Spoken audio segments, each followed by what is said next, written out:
sponsors for this. We would be looking for somebody to help stuff Bone Steel out and doing some design and promotional materials for this. We would be looking for someone in particular that'd be willing and able to design a web page through this company called Square. It's a free service, and we would be for somebody to design a sales page for this. All the orders we're going to be doing will be online. We'll have to promote it. Basically, we're looking at a growler of beer, and there are several choices that the people can choose from. Or there's root beer as well that East Troy Brewery brews.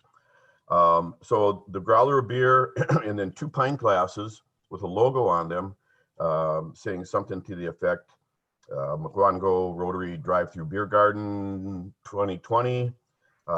We'd include a couple of maybe take and bake pretzels and some mustard all in a box. We'd be selling it again online for $50. And we would then pick a date. We're thinking probably sometime between Christmas and New Year's. I don't know, it might be a little tight to get it going, distributed before Christmas, but anyway, that's the approximate time frame.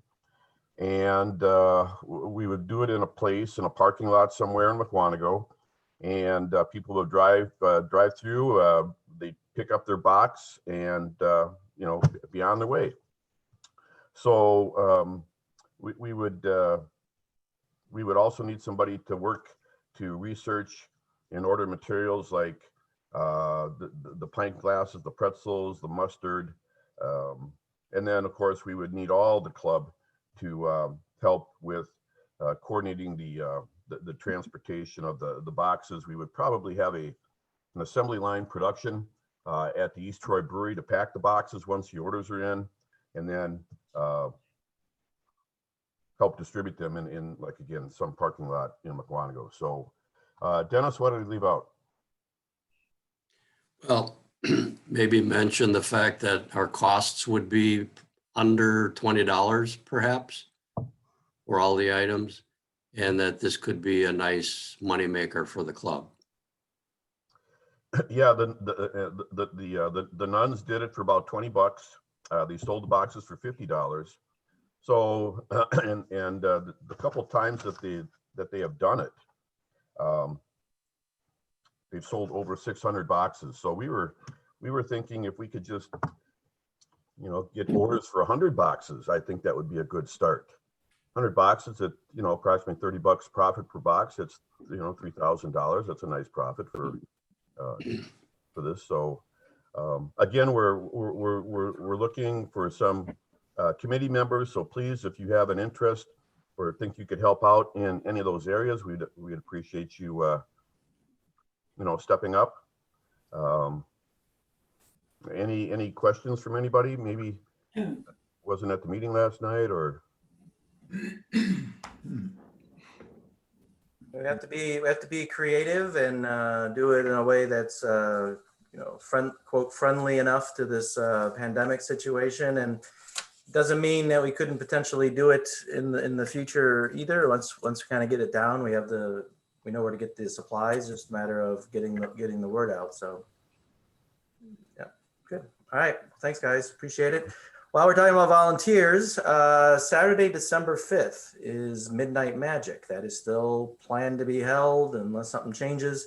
Every year they have a parade, rain, snow, whatever it happens to be. And over many, many years, the Rotary Club has volunteered, members of the Rotary Club have volunteered to kind of stage the parade, line the floats and groups up together. It's been in different locations. This year is no different. It's going to be in a different location. Speaking of Indian Head Park, it's going to be starting right around there, the Napa station in that area. The parade also usually is at 3 o'clock in the afternoon in the daylight. This year it's going to be at 5 p.m. So I'm going to send out an email here the next day or so. We need probably several individuals to be out there for a couple hours, like no earlier than 3 p.m. and done.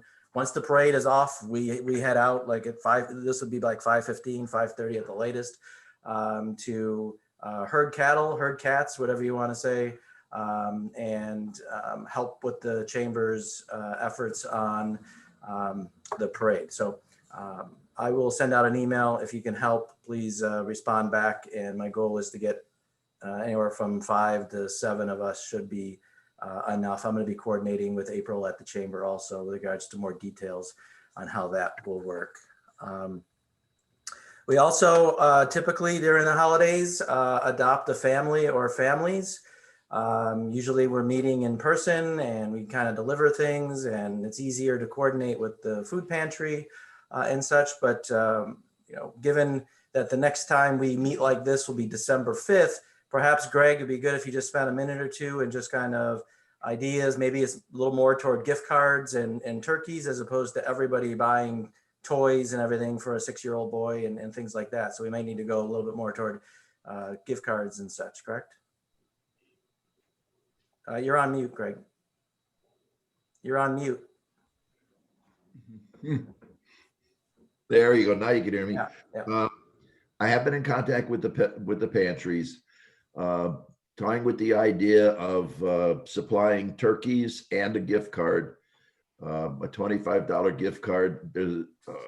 I'm going to talk to the manager at Pick and Save if I can get to them to see if we can get the turkeys at their sale price during Christmas if they're going to have one, which normally they do. So I hope we could get Kroger turkeys for 37 cents a pound, like you can get them right now. And I've been thinking of a couple of ways of doing this. And I know that the kitchen cupboard said that they could use about 10 turkeys. And then so 10 turkeys and 10 gift cards. I think we give a gift card along with the turkey to the people so that they can buy the remainder of their Christmas dinners. I've been toying with how to collect the money from everybody that wants to donate for this. I'm going to talk to Doug, and I'm wondering if it would be possible for the people that are behind the counter for Citizens Bank at Pick and Save to have a little collection box or something like that there that our Rotary members could stop. Everybody goes shopping. I'm sure everybody goes to Pick and Save probably once a week or so and drop off any donation that they may have. And then I could collect it very easily that way. We have a minimum amount of interaction. And like I say, everybody goes to Pick and Save and they wear their mask and they get their groceries. So that's one thing I've got to do. I've got to get get in touch with the manager of Pick and Save to kind of see how we can do this. I really don't want to run around with 20 or 25 turkeys in the back of my car trying to deliver them. But there's a possibility that maybe we could get some sort of a certificate that we can give out to the people at the pantries. They could bring the certificate in, and that way they would be able to get their turkey. They would all be prepaid, and they could just come in and do their grocery shopping with their $25 gift card and get their turkey. That, in a nutshell, is what I'm looking at. Yeah, more details to come on that. So, all right. Just a thought. Can I Yes. interject with a thought? So have you considered any way of transferring funds electronically to you? And then I believe Kroger has a delivery. So if you order turkeys from them, they should be able to deliver them right to the food pantry. Oh, all right. Yeah, you're talking like Venmo or something. Yeah, Venmo, PayPal is, I don't know if anybody's considered doing that to send funds to Greg so he can, Yeah, especially in light of us not meeting in person. you can do that. And Greg, you can get set up Venmo. Are you set up in Venmo now, you or Linda? I do have a PayPal account. Yeah, so Venmo is just an app. You Yeah. pay or transfer money for free. It doesn't cost anything. PayPal similar. Yeah. Well, PayPal owns Venmo, so Really it, good. Greg, do you are you thinking of a specific number of turkeys, like let's say 20, and then we could prepay them the whole thing and we'll collect the money what I'm later or thinking of. something? I want to, like I say, I know Kitchen Cupboard could use about 10 turkeys. Now I'm going to talk with Cindy and McGuanago Food Pantry. She may say 10 or 15 or how many turkeys. But if, you can get a 15-pound turkey for about $8 at 37 cents a pound. So the turkeys are not going to be the expensive thing. The more expensive thing would be the gift cards. So, if we get 20 gift cards, that's $500. Now, Okay. we'd also discussed this at the board meeting that whatever our members give, the club would match that gift. So if the members gave $300 or $350, the club would match $350 and make it a $700 total gift. And if we have extra money, then I'll just buy extra gift cards and distribute them to the pantries, and they can give them out as they will. You could prepay the whole thing at Kroger and have them deliver the turkeys, and the club could pay the bill, and then we'll go after the money afterwards. Okay. All right, well, let's figure out the easiest way to do that. Okay, let me move on here. I just want to say, we're not meeting next week. It's Thanksgiving next Thursday. Hope everybody has a great Thanksgiving. More to come on our December meetings. We have a few meetings scheduled. We have Diana Dykstra on December 3rd, the Village of McGuanago clerk. It doesn't look like she'll be participating in a recount unless she goes and helps some other county. So hopefully she's available on December 3rd. Then we're looking at December 10th, figuring out options there, and then Teacher of the Month. Obviously, the pandemic is still in the forefront of everybody's mind. I was happy to see the numbers come down a little bit in the school district. Based on the last report, Waukesha County, even though it included some back cases, we had like almost 1,400 cases reported, although some of those were backlogged. Rachel, just a minute or so. The news is we're down to 9% availability on all ICU beds across the state. How are things going in the pro health system? It's everywhere. So, really, it's what People need to be careful. We need to limit, the bars and restaurants are, I don't know. Schools are trying to keep them open, but this is a tough time. It's gonna be a tough few months. So everybody's got to do what they can. Yeah. Okay. So let's get to some happier thoughts, and that's the education of our children and the great things that teachers are doing. As a proud spouse of a McGuanago School District teacher, happy to recognize the teachers ongoing on a monthly basis here during the school year. I'm going to turn it over to, let's see, is he still on here? I'm going to turn it over to Dustin, who's our coordinator for the Teacher of the Month program and vocational service. So Dustin, take over, and we'll get to Andrea and then our honoree. Awesome. All right. Well, good morning, everybody. Today we get to honor Clarendon Elementary School, Miss Marnie Phillips. So to introduce her is going to be Miss Andrea Kaplan, who needs no introduction, but I'll give you a little brief refresher on her years of service in education. So this is Andrea's 23rd year in education. She spent 13 years in the classroom, and now this is her 10th as an administrator. She's in her 5th year as principal at Clarendon Avenue. And her husband, Brian, who's an MHS alum, live in the community with their 2 boys, Kate and Jacoby. So without further ado, Andrea Kaplan. Hello, friends. Good to see you again. I'm so excited to be able to present to you Clarendon's Teacher of the Month, Marnie Phillips. She is our fearless art teacher. This time I took a little different approach with the nomination, and I put it out to the staff. Typically in the past, I have just picked people that really have been going above and beyond. And this time I wanted to not only pick in my head who I thought was going above and beyond, I wanted to see if the staff had the same vibe. And Marnie was nominated above and beyond all the other colleagues in the building. Her colleagues think very highly of her, and the word fearless was used numerous times. And as an art teacher in a K-6 building, you have to be fearless with teaching art. So some of the things that staff talked about was Marnie incorporates technology, mathematics, literacy, into her creative skills-based art class each year. She stands out because of the amazing projects that she does with all our kids. Everything from artwork that incorporates technology to where the artwork, you would touch it and it would talk, to tie-dyeing with 6-year-olds. Yes, she tie-dyes with 6-year-olds. And her art projects always correlate to her overall theme of her art project every year, and or her art show. She has, in the years I've been there, it's been technology based. Last year we didn't get to have it, but she had it all set up. It was an Alice in Wonderland theme. It's just been amazing. A chocolate theme one year. But I truly, when we can allow people back in the building, I encourage all of you to come to see her art show and how our students produce these amazing pieces of art.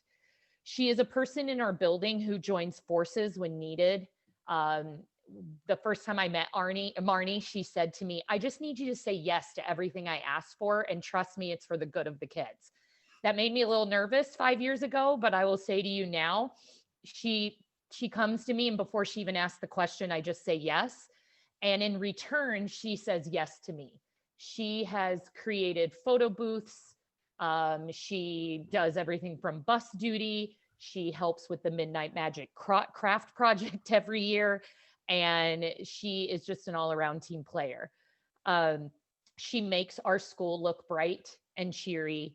And we celebrate creativity and she celebrates creativity in every child at their level. So this year I am proud to present Marnie Phillips as the Teacher of the Month for Clarendon Avenue. Oh, that was like a little embarrassing. So nice. Well, I did make a presentation, and I'm hoping that if I can screen share, you'll be able to see it and still hear me, and I can kind of talk through it.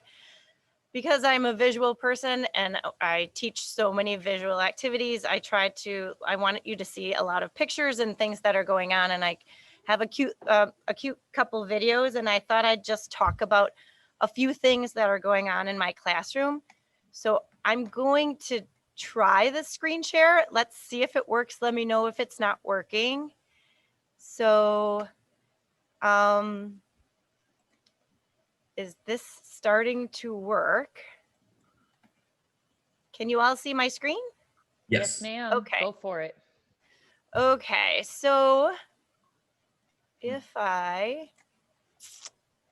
go up here and present this, hopefully you can all see this.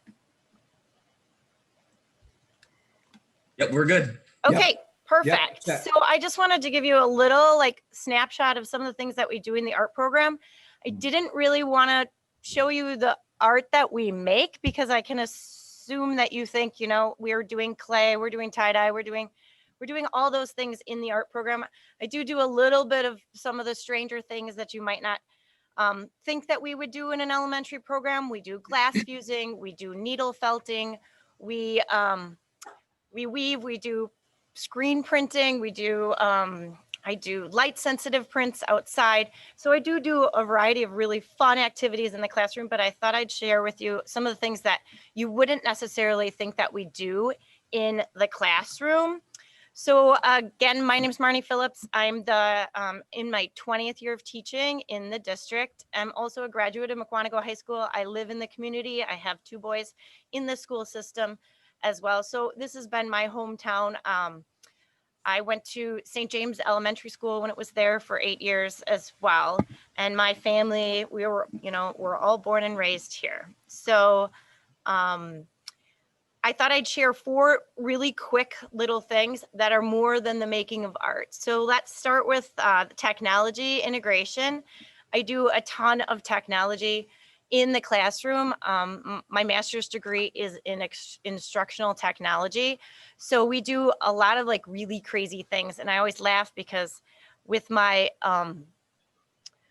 degree, I feel like it expired the minute I got it because technology changes. So I always have to kind of keep up on some of the fun things and what we can incorporate. So I'm going to show a little video of some really great things like green screens. We use something called a makey, which is these cords that hook up to things and hook up to the computer and the kids code and make them do things. So we've done a few things like Andrea had said, how you can touch the artwork and the artwork would start to talk. We made instruments, so you'll see a little instrument where the kids could actually code the keys and they could play their instrument through a computer. Another thing would be augmented reality, which is reality in its own time, where you can draw and walk around your drawing, or have for say like an iPad or an iPhone, scan the artwork, and as you walk by, the artwork would start talking or start moving and start animating. So I thought I'd show you a quick little video of that. We can see, hopefully this works.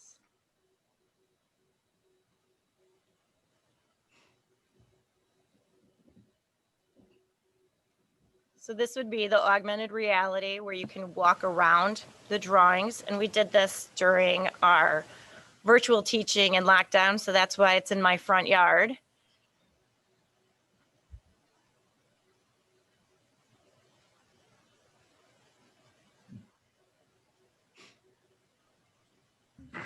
Marty, my kids are loving this. Oh, good.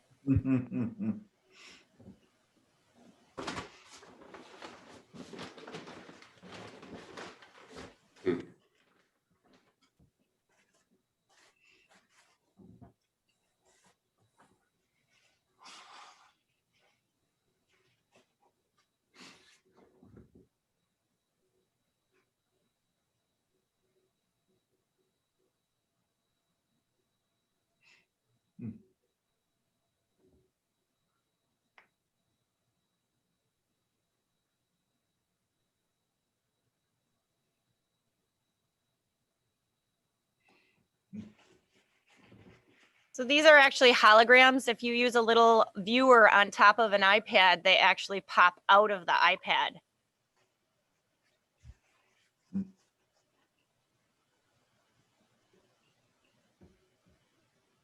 And this is where I get silly.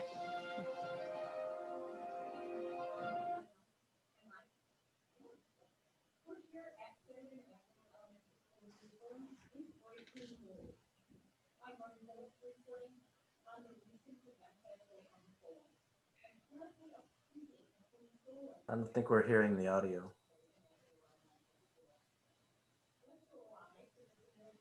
Marnie, this is where you set up a mystery art, correct? And Yes. then kids had to watch these videos, and then they were trying to solve a who stole the artwork mystery throughout the whole school. And Marnie was doing this all on the green screen.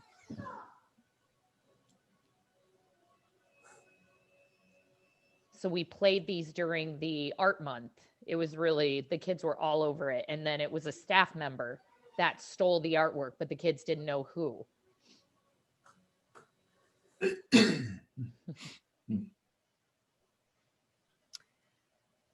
And the following advertisements were made by my students for community businesses. And then I wrote a grant and had them printed, and I delivered them to each of the different businesses in town.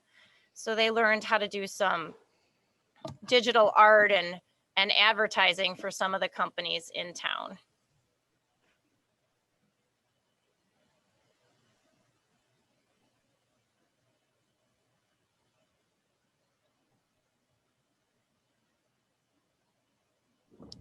So these are the sculptures they made and turned into instruments as well. So that's just a couple of the technology projects.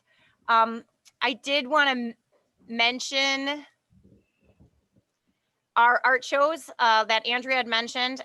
There's so many that we could talk about. One time we had a glow in the dark art show. We've had a food themed art show where we did like a cook off, like a cooking show. We've done the county fair where we painted the mural on Horn Feed in town. We had games and rides. We had line dancers. We've had a Renaissance fair where we brought in someone from the Renaissance fair, the Queen, who came and pretty much made fun of the kids. It was great. But I just wanted to highlight the last 2 years.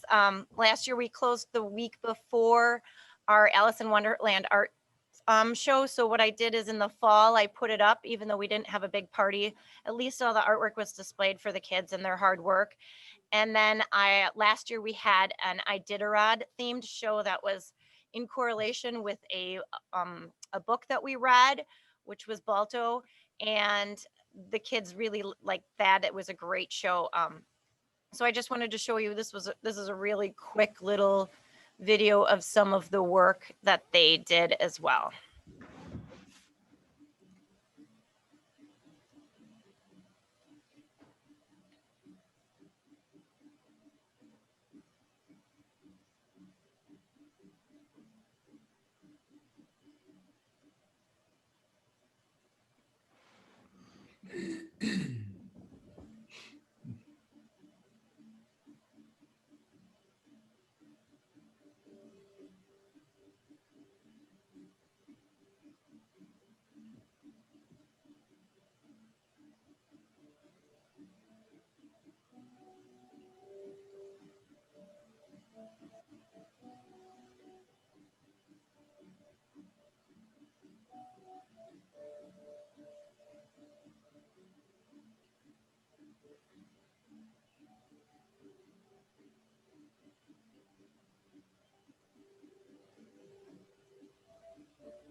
So like I said, there's so many art shows. I could talk about those all day long. I really could.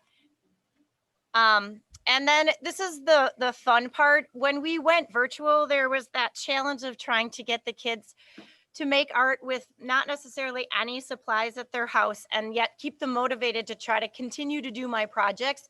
So that was my challenge. And I figured out the best way to do it was to pretty much make a fool of myself.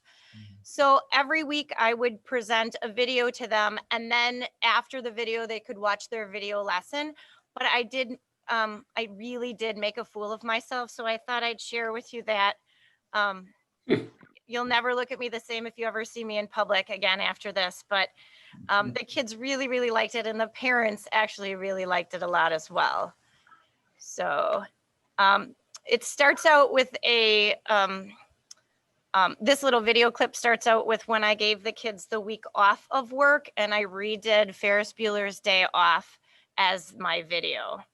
So let's see if I can get this to go full screen.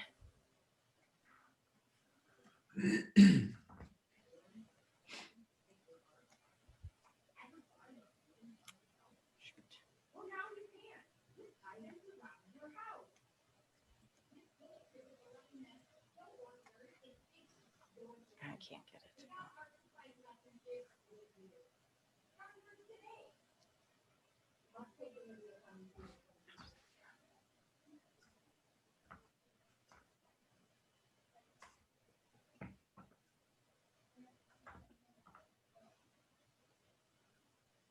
We're having a hard time hearing it, Marnie. Yeah, the sound doesn't come through the Zoom for some reason. Okay, let me. It's okay. Got about 5 minutes or so. Okay. Let's see if this works.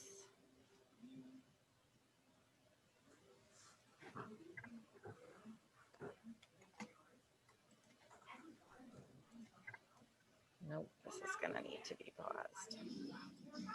Sorry. I was very happy that the video and your slides are all working, but I don't know why the sound isn't coming through Zoom. Okay, Well, Definitely need to be creative, absolutely. especially these days. might have to skip over this one, Marnie. I'm sorry. It's okay. So, anyway, I can. So, after I did all these videos, they were like, I was acting very goofy and silly. The kids would watch a video of me demonstrating how to do a project, and each different week was a different theme. So for example, like this is the theme of the farm, and they would do all farm projects after that project. And this is me doing makeup tutorials for the kids, trying to get them to do different projects. And then for example, after this, they would draw the human face, and they would go ahead and then add makeup to the human face. So some of the projects would be like that. And then this would be Shark Week, and they would all do a project revolving around sharks. So, and like I said, all I did was make fun of myself this whole time. And here I received the best virtual teaching award ever. So. Holy cow, talk about going above and beyond. And then finally, I wanted to show you a real quick, this is really quick, but last fall we did a haunted field trip in Mukwonago with my 4th grade class. So students learned about the history of Mukwonago, but I did a haunted twist. So they were able to tour Mukwonago in groups, and each different place that they went to would have a different clue. They were given a bag, and they had to figure out how to get around the town into different areas using the clues. They had a tour of Sewell Andrews House, which is the Red Brick Museum, and they also stopped in the Dillenbeck Hotel, which is the fork in the road, and they learned how that place is haunted as well. And like I said, each clue took you to the next spot. And meanwhile, they were also learning the architecture, and the architecture clues that they were given helped them find or solve the final clue, which happened to be like underneath a piece of paper. You had to kind of rip 2 pieces of paper and solve a clue. And then when we came back to the art room, each of the kids made one of the homes in Mukwonago out of clay, a small like slab relief project. And they used the Wisconsin Historic Registry for that. So these are just some pictures from our trip. I'm not sure if, well, this is just a cute couple of pictures of the trip itself. So you'll notice some of the homes around town that we talked about.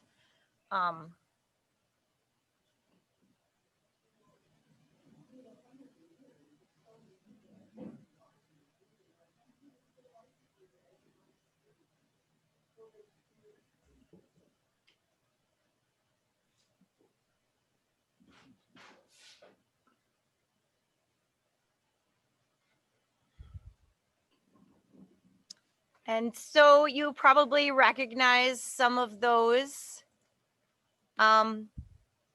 projects or those homes around town as well. Does anyone have any questions? I have a question, Marnie. This is Charlie Miller. Mm-hmm.